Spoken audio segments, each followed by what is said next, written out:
8 აგვისტოს ომის გმირებს ვერავინ ვერ აატირებს, ვერავინ ვერ დააჩოქებს საქართველოს უტეხ შვილებს 8 აგვისტოს ომის გმირებს. მე გიგზავნი დღეს მშვიდობის სამადლობელ წერილს ცაში.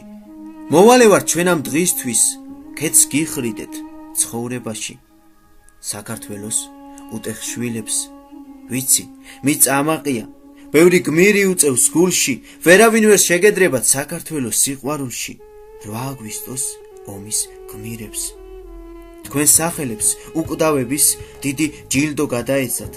მადლობა ღმერთს თქვენს გმირობას, რომ სამშობლო არ დაეცა. 8 აგვისტოს ომის გმირებს.